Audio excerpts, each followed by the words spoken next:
Assalamualaikum warahmatullahi wabarakatuh.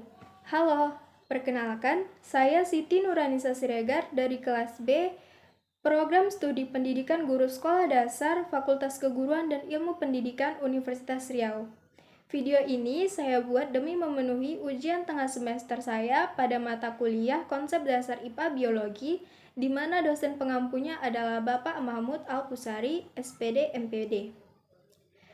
Saya mengambil materi mengenai tumbuhan tingkat rendah. Tumbuhan maupun hewan terdiri atas jumlah individu yang sangat banyak, sehingga terbentuk berbagai macamnya.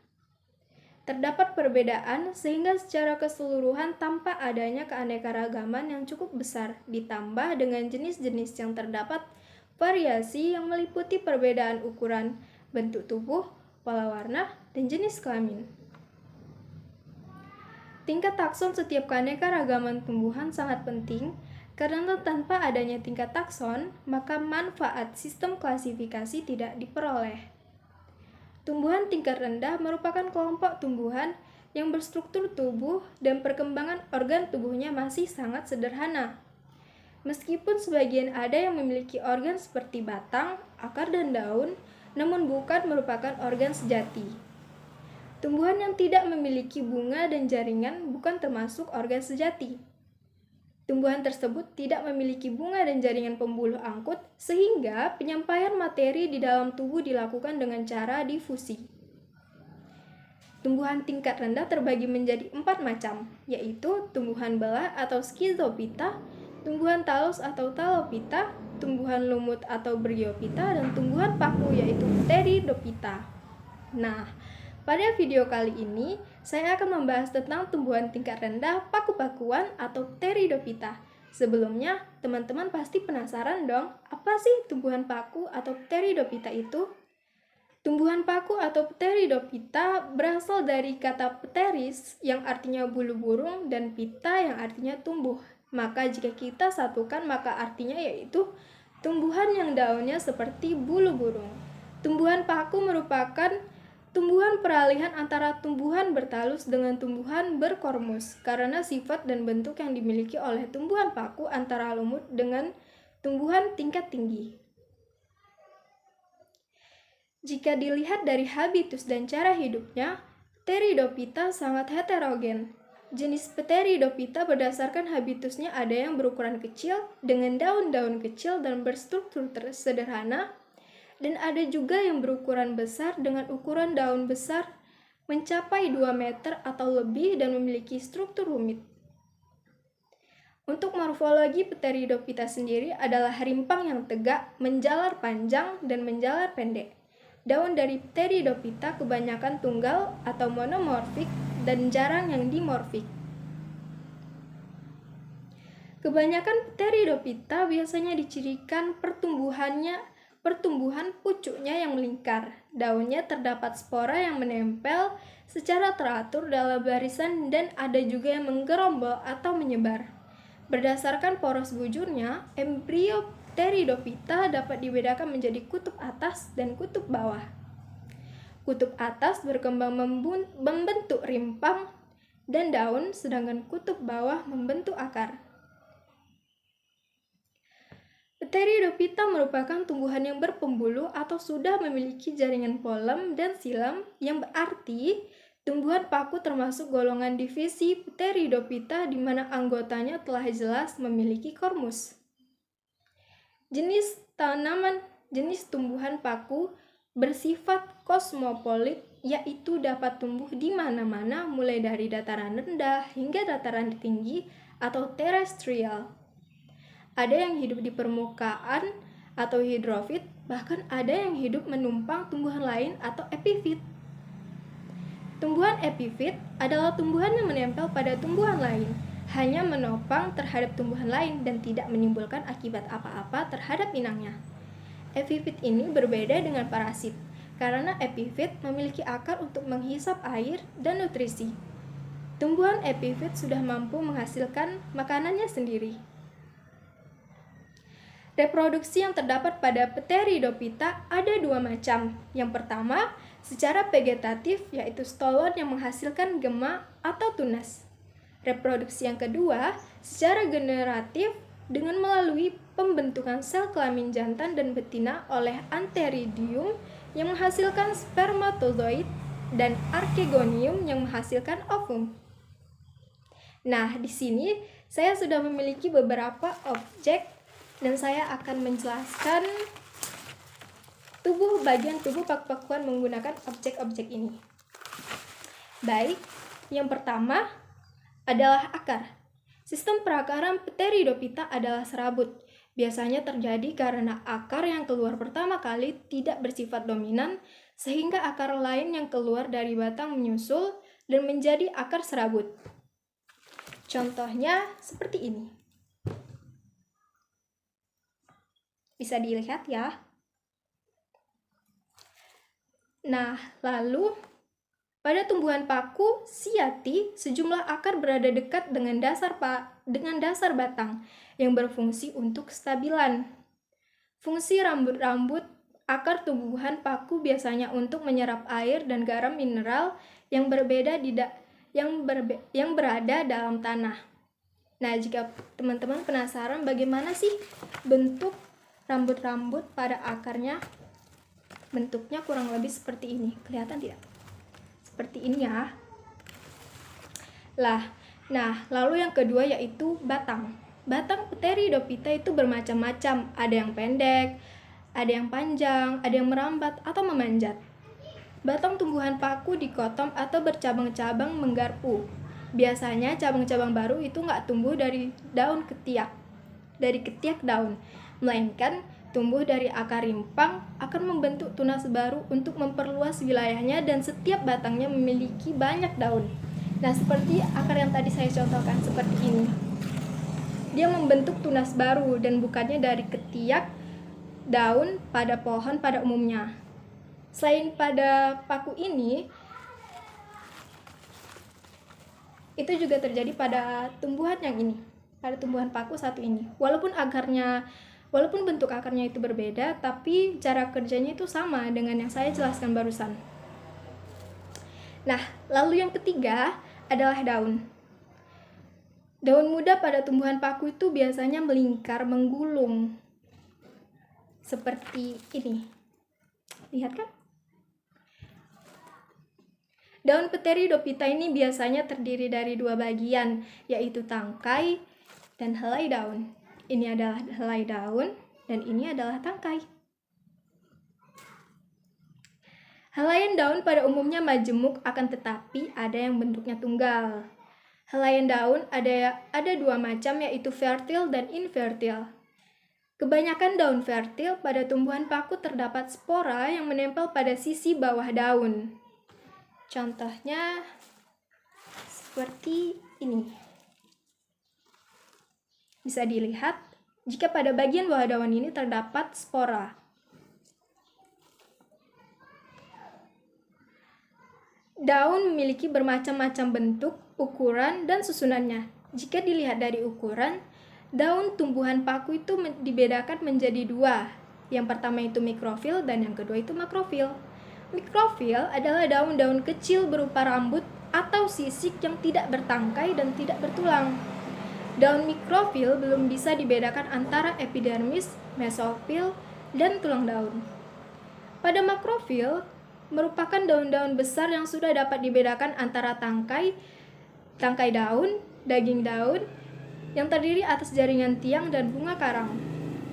Contohnya seperti ini. Umumnya makrofil memiliki stomata yang berfungsi sebagai fotosintesis, respirasi, dan lain-lain. Daun ditinjau berdasarkan fungsinya terdiri dari tropofil dan sporofil. Tropofil berfungsi untuk proses fotosintesis, sedangkan sporofil yang berfungsi sebagai penghasil spora. Nah, yang terakhir yaitu sorus. Sorus adalah salah satu ciri penting dalam pengklasifikasian tumbuhan paku. Mulai bentuk sorus, letak sorus, dan juga ada tidaknya lapisan indisium pada sorus. Nah, sorus ini sendiri merupakan organ generatif atau organ seksual. Sorus adalah istilah untuk sekelompok sporangium yang terdiri dari antheridium yang menghasilkan sel spermatozoid dan archegonium yang menghasilkan ovum. Spora ini biasanya terletak di bagian bawah helai daun dan spora hampir terdapat pada semua tumbuhan paku. Nah, seperti yang tadi saya kasih tahu. Seperti ini. Memang, hampir semua tumbuhan paku itu memiliki spora, namun ada juga yang tidak seperti tumbuhan ini. Nanti akan saya jelaskan lebih rincinya. Bentuk spora ada yang bulat dan ada yang memanjang. Biasanya berwarna coklat di waktu muda dan ditutupi oleh jaringan penutup yang disebut indisium. Saya akan beri contohnya seperti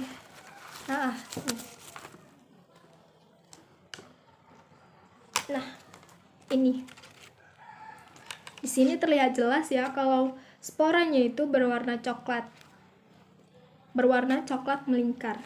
Saya belum pernah menemukan spora yang bentuknya panjang.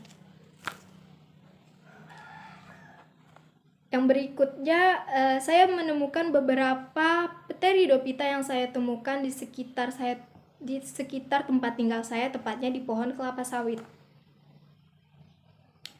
Nah, yang pertama itu paku pedang atau Nephrolepis.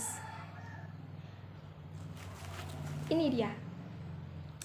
Nephrolepis adalah sekelompok tumbuhan paku dengan anggota sekitar 40 jenis yang mudah dikenali karena entalnya yang memanjang berwujudkan pedang. Kan? Memang menyerupai seperti pedang, makanya disebut paku pedang. Secara morfologi, Nephrolepis memiliki ental atau daun yang tumbuh dengan proses yang khas tumbuhan paku. Daunnya itu memanjang berbentuk seperti pedang, tapi daunnya itu sedikit bergerigi dan memiliki batang yang menjalar di atas atau di bawah permukaan tanah.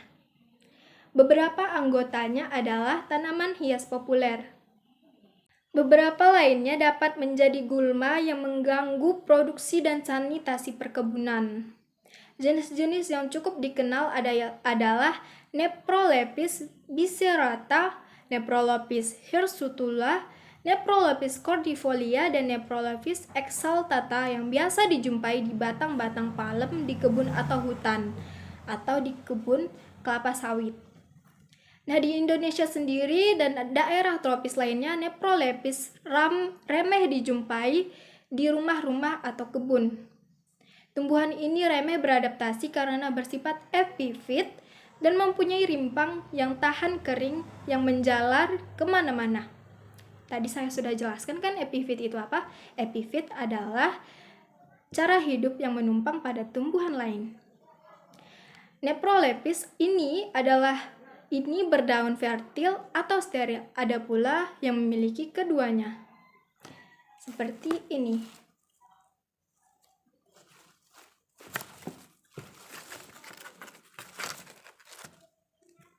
Nah, pada Nephrolepis yang ini, dia tidak memiliki spora sama sekali. Jadi kita bisa menyimpulkan bahwa ini termasuk ke dalam daun steril.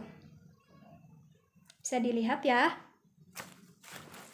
Lalu ada pula yang memiliki spora pada seluruh tubuhnya, pada seluruh bagian daunnya, yang bisa kita simpulkan bahwa itu adalah paku fertil. Nah, selain dua jenis tadi, ada juga paku yang memiliki keduanya, daun fertil dan daun steril. Ini adalah salah satu contoh paku yang memiliki daun fertil dan daun steril. Kenapa? Karena pada bagian atas daunnya itu memiliki spora. Namun kalau kita perhatikan lagi, pada bagian ujung daunnya itu sudah tidak memiliki spora. Hanya setengah dari bagian mungkin setengah dari bagian dari paku ini memiliki spora dan setengahnya lagi tidak. Jadi kita simpulkan bahwa paku ini termasuk ke dalam daun fertil dan daun steril. Dalam bahasa Indonesia, paku ini dikenal sebagai paku pedang. Dalam berbagai bahasa lain, paku ini dikenal dengan sejumlah nama yang kadang-kadang juga dipakai pada jenis paku lain. Dalam bahasa Sunda, ini disebut sebagai paku harupat atau paku sepat. Dalam bahasa Jawa disebut pakis kinca, pakis andam. Dalam bahasa Lingga disebut pakis uban, dan dalam bahasa Melayu disebut pakis larat. Nah, lalu paku kedua yang saya temukan yaitu paku kaki kelinci. Pakis kaki kelinci atau Davallia solida. Ini dia pakunya. Ini adalah pakis kaki kelinci atau Davallia solida. Davallia solida termasuk jenis paku yang umumnya menumpang pada tumbuhan lain. Sama seperti paku pedang ini. Meskipun demikian, tidak berarti tumbuhnya hanya menumpang saja. Paku ini dapat pula tumbuh pada tanah-tanah cadas, karang, atau batu-batu. Biasanya banyak dijumpai tumbuh pada batang jenis palem seperti pohon kelapa sawit. Tumbuh bersama-sama dengan paku Cecerenum, paku sarang burung, dan jenis paku lainnya. Penyebarannya meliputi Asia tropika, Polinesia, dan Australia. Tumbuh pada dataran rendah, terutama pada daerah-daerah sekitar pantai. Nah, pas sekali saya memang tinggal di sekitaran pantai atau dataran rendah. Makanya, paku ini banyak sekali saya temukan, terutama di pohon kelapa sawit. Davallia solida merupakan salah satu genus dari 40 jenis pakis. Davallia solida merupakan tumbuhan epifit yang memiliki perawakan herba, sama juga seperti paku pedang tadi. Pakis Davallia solida ini memiliki cara hidup epifit, yaitu menumpang pada tumbuhan lain, dan perawakannya memang seperti herba. Tumbuhnya itu merumpun, tapi ukurannya kecil. Bila dilihat secara langsung, maka tumbuhan ini memiliki ciri-ciri antara lain rimpangnya kuat dan ketika masih muda tertutupi oleh sisik serta daunnya berbentuk segitiga. Nah, benar ya, daunnya itu sebenarnya berbentuk segitiga, walaupun segitiga yang banyak lalu menyusun menjadi segitiga lagi. Tepinya itu bergerigi dan permukaannya itu mengkilap sehingga mudah dilihat. Nah, itu benar. Kalau kita arahkan ke cahaya, maka kita bisa melihat kalau daun ini itu mengkilap. Daunnya ini berwarna hijau muda sampai hijau tua. Teman-teman bisa lihat kan? Kalau di mata saya ini warnanya hijau tua. Daun yang masih muda itu menggulung. Daunnya menyirip ganda 2 atau lebih dengan urat-urat yang bebas. Rimpang merayap dengan ruas-ruas yang panjang, bersisik, rapat, dan sisiknya itu berwarna pirang. Davallia solida merupakan batang yang berbentuk rimpang. Mempunyai batang yang berbentuk rimpang. Tangkai atau batangnya itu berwarna coklat kehitaman, teruntai halus dengan ukuran kurang lebih 0,2 cm dengan percabangan monopodial. Benar, warna batangnya itu memang coklat kehitaman, seperti ini. Namun pada Davallia solida muda, batangnya itu berwarna hijau. Yang ini adalah batang yang sudah tua, makanya warnanya berwarna coklat kehitaman. Rimpangnya ini merayap dan memperlihatkan batang yang nyata. Spesies ini merupakan epifit dan termasuk paku tanah yang isopor. Rimpangnya kuat, berdaging kuat, dan agak menjalar. Bila tumbuhan ini masih muda, rimpang-rimpangnya itu ditutupi oleh sisik-sisik padat yang berwarna coklat terang. Selain batang dan daun, yang dapat dilihat secara nyata yaitu tumbuhan ini menyerupai ental.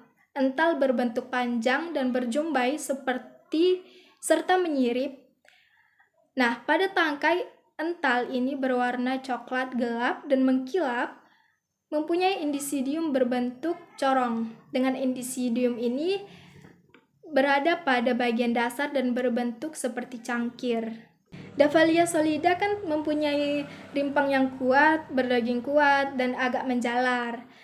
Kalau tumbuhan ini masih muda itu rimpang-rimpangnya tertutupi oleh sisik padat yang berwarna coklat terang. Entalnya itu berumbai, panjangnya sampai 1 meter. Bentuk entalnya itu segitiga, menyirip ganda 3 atau 4. Tangkainya berwarna coklat gelap seperti yang saya jelaskan tadi. dan mengkilap. Helaian daunnya berbentuk segitiga dengan tepi bergerigi. Nah, bisa dilihat kan? Tepinya itu bergerigi. Saya menyimpulkan bahwa Davallia solida ini berdaun steril karena tidak ditemukan spora pada daunnya. Saya sudah memperhatikannya dan memang tidak ada spora. Namun, saya menemukan jenis yang sekilas memiliki morfologi yang sama dengan Davallia solida.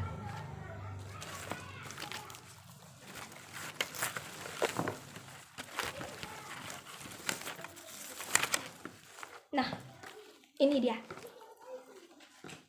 Sekilas secara morfologi mereka ini mirip ya. Mereka memiliki daun yang berbentuk seperti segitiga, batangnya berwarna coklat, daunnya berwarna hijau tua. Intinya morfologinya mirip, tapi memang harus kalau kita lihat dengan seksama memang sebenarnya memiliki perbedaan. Nah, yang membedakan jenis ini dengan Davallia solida itu di sini terdapat spora pada pinggir daunnya sehingga kita simpulkan bahwa ini adalah daun fertil. Sporanya itu terdapat pada bagian pinggir daun, pinggir sekali. Warna sporanya itu seperti warna kuning-kuning kecil. Nah, dari penjelasan saya mengenai materi tadi, dapat kita simpulkan bahwa Pteridophyta berasal dari kata pteris yang berarti bulu burung dan pita yang artinya tumbuhan. Maka jika kita gabungkan, maka artinya adalah tumbuhan yang daunnya seperti bulu burung. Jika dilihat dari habitus dan cara hidupnya, Pteridophyta sangat heterogen. Jenis Pteridophyta berdasarkan habitusnya ada yang berukuran kecil, dengan daun-daun kecil dan berstruktur sederhana, ada juga yang berukuran besar dengan ukuran daun besar mencapai 2 meter atau lebih dan memiliki struktur rumit dan sering hidup dengan menumpang pada tumbuhan lain atau epifit. Itu dia tadi penjelasan saya mengenai tumbuhan tingkat rendah paku-pakuan atau Pteridophyta. Jika teman-teman memiliki kritik dan saran kepada saya persilahkan untuk menuliskannya di kolom komentar. Ingat, tetap ikuti standar komunitas dan gunakanlah kalimat yang sopan ketika berkomentar. Saya ucapkan terima kasih karena telah menonton video saya. Assalamualaikum warahmatullahi wabarakatuh. Sampai jumpa.